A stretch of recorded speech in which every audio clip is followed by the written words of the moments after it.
नमस्कार, यह है कहानियों का अद्भुत संसार किस्सा कहानी। और किस्सा कहानी में मैं मंजीत ठाकुर आज आपको सुना रहा हूँ यशपाल की लिखी कहानी अखबार में नाम।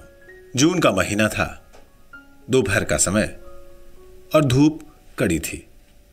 ड्रिल मास्टर साहब ड्रिल करा रहे थे। मास्टर साहब ने लड़कों को एक लाइन में खड़े होकर डबल मार्च करने का ऑर्डर दिया। लड़कों की लाइन में मैदान का एक चक्कर पूरा कर दूसरा आरंभ किया था कि अनंतराम गिर पड़ा। मास्टर साहब ने पुकारा, हॉल्ट।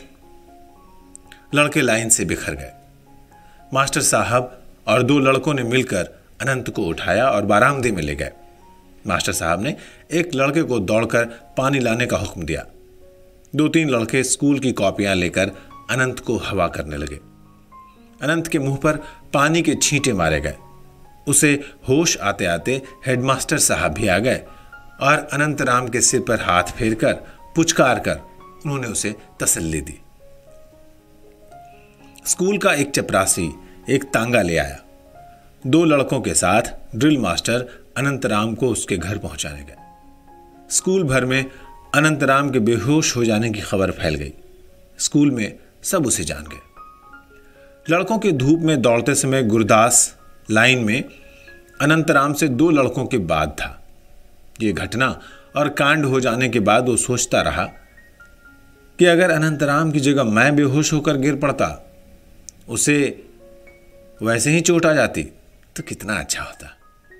आ भरकर उसने सोचा, सब लोग उसे जान जाते और उसकी खातिरदारी होती।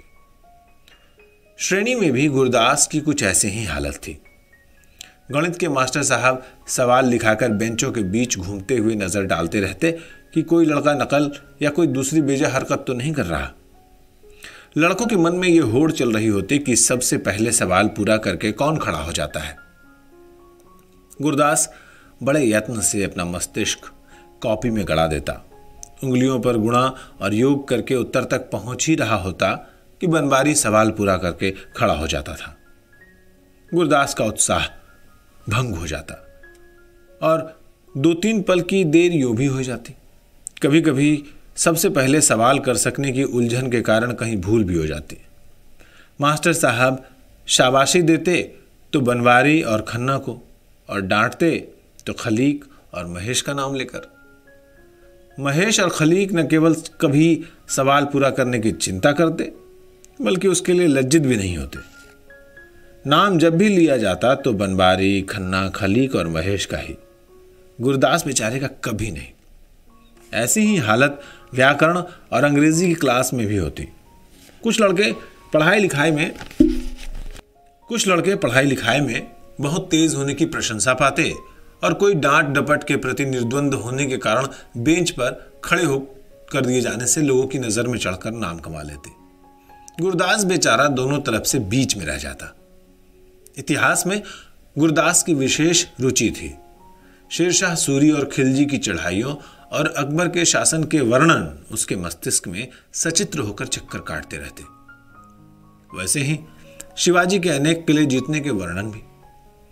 वो अपनी कल्पना में अपने आप को शिवाजी की तरह ऊंची नोकदार पगड़ी पहने, छोटी दाढ़ी रखे और वैसा ही चोगा पहने, तलवार लिए सेना के आगे घोड़े पर सरपट दौड़ता हुआ चला जाता देखता। इतिहास को यूं मनस्थ कर लेने या इतिहास में स्वयं समा जाने पर भी गुरदास को इन महत्वपूर्ण घटनाओं की तारीखें और सन याद नहीं रहते थे, क्योंकि गुरदास के काल्पनिक ऐतिहासिक चित्रों में तारीखों और सनों का कोई स्थान नहीं था। परिणाम यह होता कि इतिहास की क्लास में भी गुरदास को शाबाशी मिलने या उसके नाम पुकारे जाने का समय नहीं आता। सबके सामने अपना नाम पुकारा जाता सुनने की गुरदास की महत्वाकांक्षा उसके छोटे से हृदय में इतिहास के अतीत के बोझ के नीचे दबकर सिसकती रह जाती। इस पर इतिहास के मास्टर साहब का प्रायः कहते रहना कि दुनिया में लाखों लोग मर जाते हैं, परंतु जीवन वास्तव में उन्हीं लोगों का होता है जो मरकर भी अपना नाम जिंदा छोड़ जाते हैं, गुरदास के सिसकते हृदय को एक और चोट पहुंचा देता था। गुरदास अपने माता पिता की संतानों में 3 बहनों का अकेला भाई था।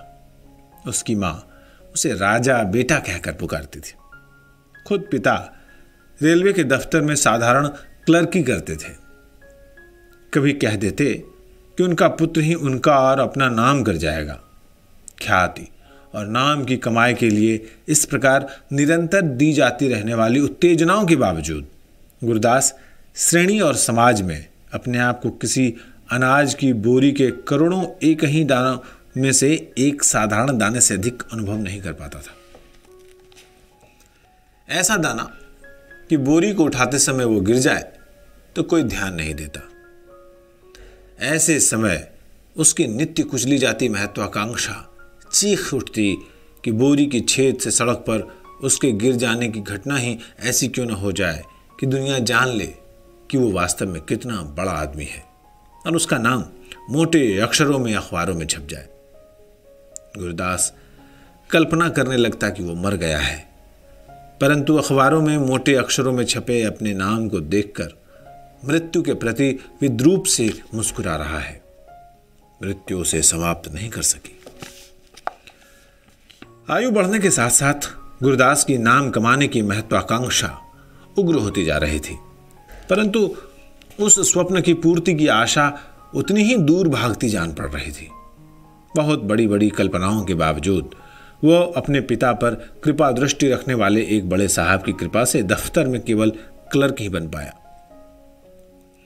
जिन दिनों गुरदास अपने मन को बहलाकर यह संतोष दे रहा था कि उसके मोहल्ले के 1000 से अधिक लोगों में से किसी का भी तो नाम कभी अखबार में नहीं छपा, तभी उसके मोहल्ले के एक निसंतान लाला ने अपनी आयु भर का संचित गुप्त धन प्रकट करके अपने नाम से एक स्कूल खोलने की घोषणा कर दी।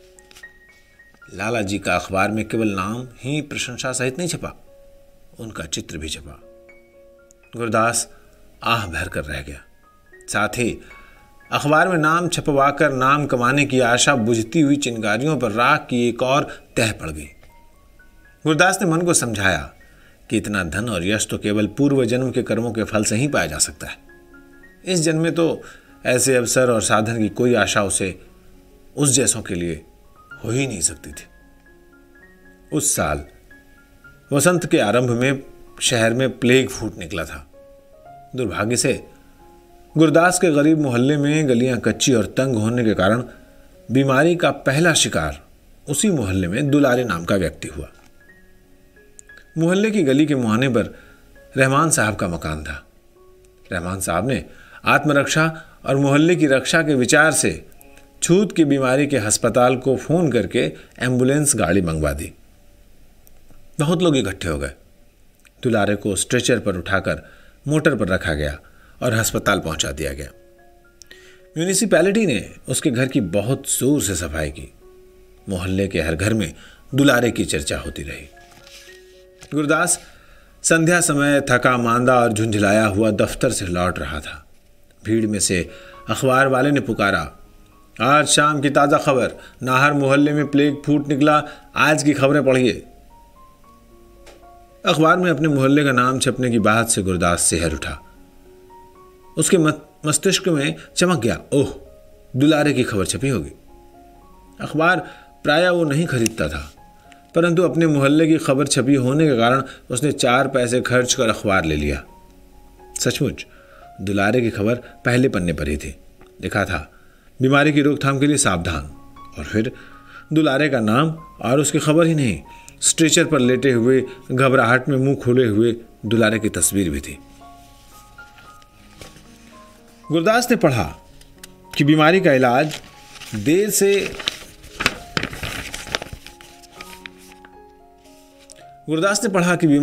देर से आरंभ होने के कारण दुलारे की अवस्था चिंताजनक है। पढ़कर दुख हुआ। फिर ख्याल आया, इस आदमी का नाम अखबार में छप जाने की क्या आशा थी, पर छप ही गया। अपना अपना भाग्य है।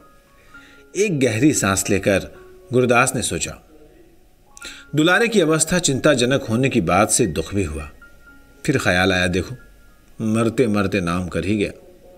मरते तो सभी हैं, पर यह बीमारी की मौत फिर भी अच्छी है। ख्याल आया, कहीं बीमारी मुझे भी ना हो जाए। भय तो लगा, पर यह भी ख्याल आया कि नाम तो जिसका छपना था छप गया, अब सबका नाम थोड़ा ही छप सकता है। खैर, अगर दुलारे बच न पाया तो अखबार में नाम छप जाने का फ़ायदा उसे क्या हुआ? मज़ा तो तब है कि बेचारा बच जाए और अपनी तस्वीर वाले अखबार को अपनी कोठरी में लटका ले। गुरदास को होश आया तो उसने सुना, इधर से संभालो, ऊपर से उठाओ। कूल्हे में बहुत जोर से दर्द हो रहा था। वो स्वयं उठ नहीं पा रहा था, लोग उसे उठा रहे थे। हाय हाय माँ, उसकी चीखें निकल रही थी। लोगों ने उठाकर उसे एक मोटर में डाल दिया। अस्पताल पहुंचकर उसे समझ में आया कि वो बाजार में एक मोटर के धक्के से गिर पड़ा था। मोटर के मालिक एक शरीफ वकील साहब थे। उस घटना के लिए बहुत दुख प्रकट कर रहे थे। एक बच्चे को बचाने के प्रयत्न में मोटर को दाईं तरफ जल्दी से मोड़ना पड़ा। उन्होंने बहुत जोर से हॉर्न भी बजाया, ब्रेक भी लगाया, पर यह आदमी चलता चलता अखबार पढ़ने में इतना मगन था कि उसने सुना ही नहीं। गुरदास कूल्हे और घुटने के दर्द के मारे कराह रहा था। कुछ सोचना समझना उसके बस की बात ही नहीं थी। डॉक्टर ने गुरदास को नींद आने की दवाई दे दी। वो भयंकर दर्द से बचकर सो गया। रात में जब नींद टूटी तो दर्द फिर होने लगा और साथ ही ये ख्याल भी आया कि अब शायद अखबार में उसका नाम छप ही जाए। दर्द में भी एक उत्साह सा अनुभव हुआ और दर्द भी कम लगने लगा। कल्पना में गुरदास को अखबार के पन्ने पर अपना नाम छपा दिखाई देने लगा। सुबह जब अस्पताल की नर्स गुरदास के हाथ मुंह धुलाकर उसका बिस्तर ठीक करा रही थी कि मोटर के मालिक वकील साहब उसका हाल चाल पूछने आ गए। वकील साहब एक स्टूल खींचकर गुरदास के लोहे के पलंग के पास बैठ गए और समझाने लगे, देखो भाई, ड्राइवर बेचारे की कोई गलती नहीं थी। उसने तो इतने जोर से ब्रेक लगाया कि मोटर को भी नुकसान पहुंच गया। उस बेचारे को सजा हो जाएगी तो तुम्हारा भला हो जाएगा। तुम्हारी चोट तो बहुत अफसोसनाक है। हम तुम्हारे लिए 200-400 रुपए का भी प्रबंध करा देंगे। कचहरी में तो मामला पेश होगा ही, तो जैसे हम कहें तुम बयान दे देना, समझे? गुरदास वकील साहब की बात सुन रहा था, पर ध्यान उसका वकील साहब के हाथ में गोल मोल लिपटे अखबार की ओर था। डर न सका तो पूछा, वकील साहब, अखबार में हमारा नाम छपा है? हमारा नाम गुरदास है, मकान नाहर मोहल्ले में है। वकील साहब की सहानुभूति में झुकी आंखें सहसा पूरी तरह खुल गई। अखबार में नाम? उन्होंने पूछा। चाहते हो छपवा दें? हाँ साहब, अखबार में तो जरूर छपना चाहिए, आग्रह और विनय से गुरदास बोला। अच्छा, एक कागज पर नाम पता लिख दो। वकील साहब ने कलम और कागज गुरदास की ओर बढ़ाते हुए कहा। अभी नहीं छपा तो कचहरी में मामला पेश होने के दिन छप जाएगा, ऐसी बात है। गुरदास को लंगड़ाते हुए ही कचहरी जाना पड़ा। वकील साहब की टेढ़ी जिरह का उत्तर देना सहज नहीं था। आरंभ में ही उसने पूछा, तुम अखबार में अपना नाम छपवाना चाहते थे? जी हाँ, गुरदास को स्वीकार करना पड़ा। तुम्हें उम्मीद थी कि मोटर के नीचे दब जाने वाले आदमी का नाम अखबार में छप जाएगा? वकील साहब ने फिर प्रश्न किया। जी हाँ। गुरदास कुछ झिझका पर उसने स्वीकार कर लिया। अगले दिन अखबार में छपा, मोटर दुर्घटना में आहत गुरदास को अदालत ने हर्जाना दिलाने से इनकार कर दिया। आहत के बयान से साबित हुआ कि अखबार में नाम छपाने के लिए ही वो जानबूझकर मोटर के सामने आ गया था।